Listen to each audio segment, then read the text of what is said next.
December 11th. Tomorrow will be the halfway point through our Advent calendar journey.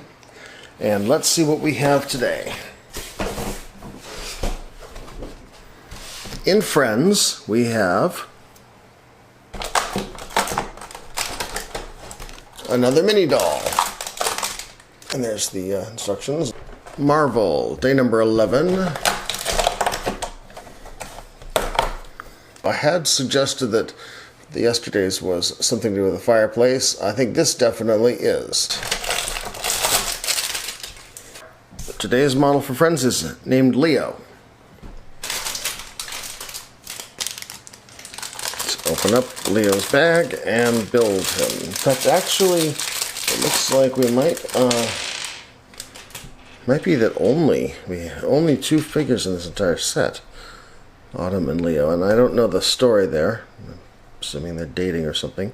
So let's look at this outfit. We've got sort of a holiday sweater going on there in light blue with sort of a salmon or peach colored scarf.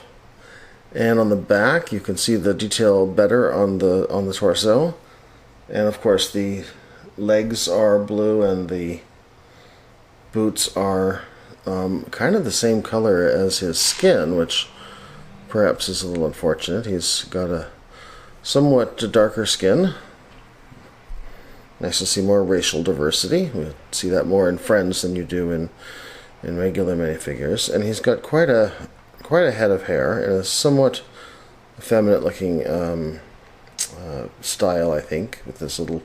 It's not a bow in the hair, but it's a little lock of hair sticking up there, kind of a little bit genderqueer almost. So happy to see that kind of diversity. And well, this is interesting. They've got little pockets molded into his butt. I don't think I've noticed that before in Friends figures. So, and the only other thing in the bag is a snowball. So we put that into his right hand, and he's ready to get into a snowball fight with Autumn. Our other model today is this Fireplace.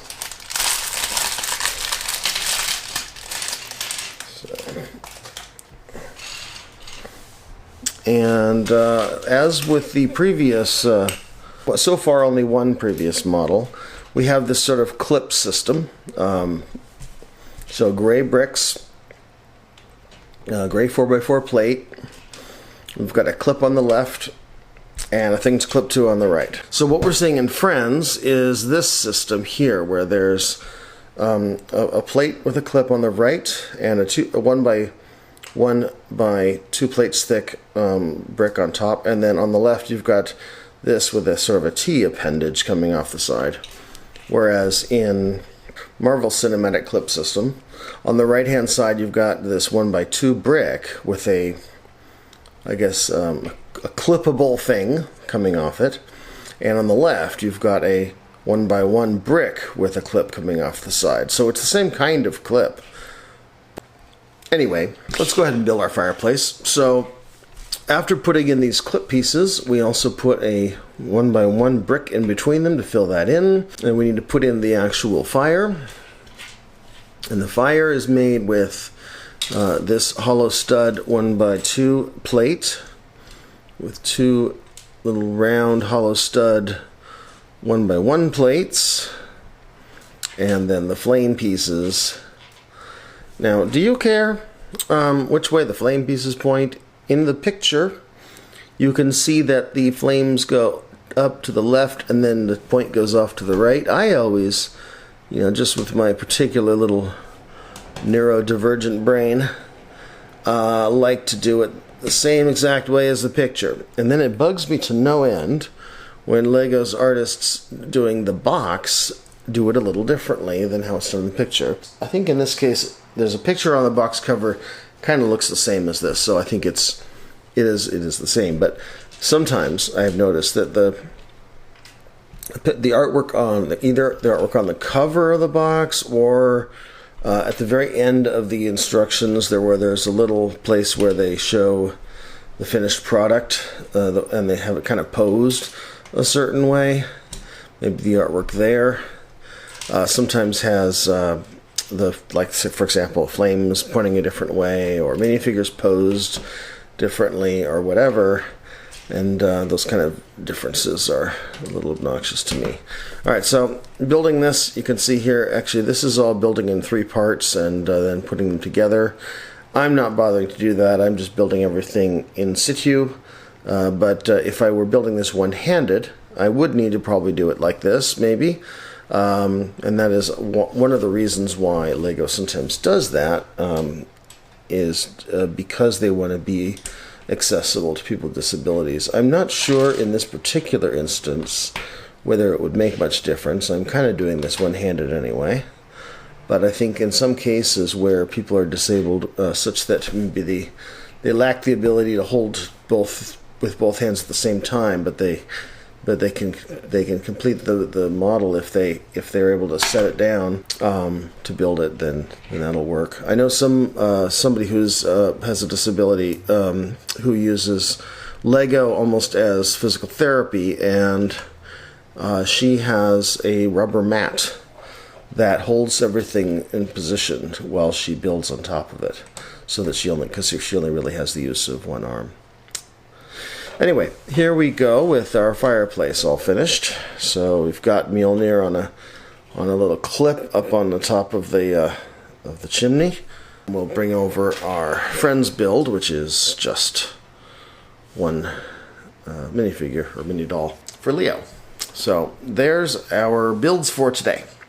So now my challenge is to bust these apart and see what else I can make with the parts here, plus what we've got so far.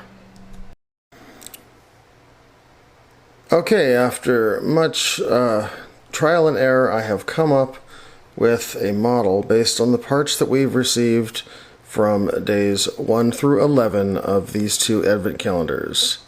And here it is. So this is a Windup Robot, and you can see in the back we've got the key to wind him up. Of course, it's just sitting on a stud, doesn't actually do anything, but kind of cool. Using the snowballs from our 2 friends' mini dolls. And the torso, hips move forward and back. It doesn't actually walk, although the feet are equipped with these little pins that on an actual walking toy robot you would see them going back and forth, but unfortunately they don't work. But those are necessary on a walking robot to keep it from falling over when one foot is off the ground. What I don't have is the mechanism. So let's how that would work if I actually had the mechanism properly in place is one foot would lift up and go over the other, and one foot lift up and go over the other, like this. And then these pins keep it from falling over when one foot is off the ground. And so that's why they are the way they are. And this is very common if you look at an actual wind-up toy robot. So the legs are attached using the clips from these are the clips that we've come across in the Friends sets, but these are the bricks we've come across in the Marvel sets. And similarly, we've got, let's put the wind-up key back on here. So now for the head is attached. Oops, that comes off so easily. The head is attached using a mechanism, a brick from today's Marvel set that the Mjolnir hammer is attached with. And so in that set, of course, these gray pieces are jammed into it, but instead here I've got this gold piece in there, and it holds that. Now, one of the things, if you're astute viewers might notice that we've got some snot action going on here. Snot, of course, being studs not on top, in that both the head and the torso have studs on both the front and the back. And that's done in the torso's case. This is a technique that we saw earlier, using these bucket handle pieces jammed into a 2x3 plate. Then the other 2x3 plate jams onto it from the other side. and it holds not quite as well as a regular Lego connection, but not bad.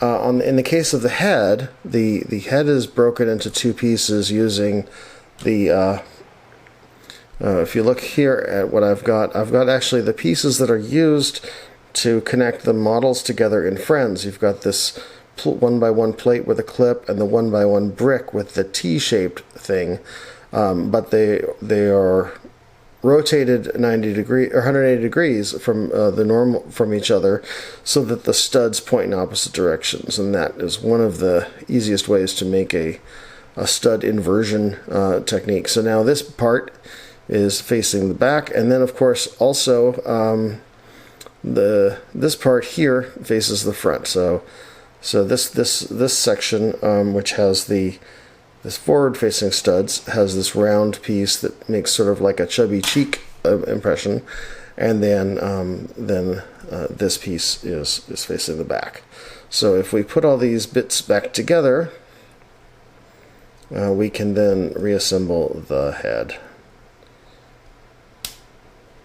So these two studs attach to the back of the face 2x4 plate, and that holds the whole head together. And then I've got this on the top, which is just a oops, the torso fell apart. This is a very fragile model. If I were an official Lego set designer, I would be sent back to the drawing board if this is what I came up with, I am sure. But it's perfectly fine for an original creation, so I will create instructions for this if you'd like to make your own, or just try to understand better how it's built, and I'll be posting those along with all of the other sets. And I think what I'm going to be doing is I'm just going to be building them and showing them between now and Christmas, and then after Christmas I'll make the instructions and share those in separate set of posts. So keep an eye open for that, and maybe I'll do some other content regarding these models. But that's my original creation for today, so thank you very much for sitting through this whole video. Here's our two models, the instructions that I tore off the calendars. We've got Leo, the mini doll, and then we've got the Fireplace from Marvel. And we'll see what we get tomorrow. Please tune in and see what we get and what I can make with the parts then. In the meantime, stay safe and have a happy Advent season. Tomorrow's day 12, which is the halfway point. And of course, as with every YouTube channel, I must remind you to click like on the video if you enjoyed it, click subscribe on the channel if you'd like to see more, and click the bell icon if you'd especially like to see more. And we'll see you next time, or again, you'll see my hands next time. I won't see you.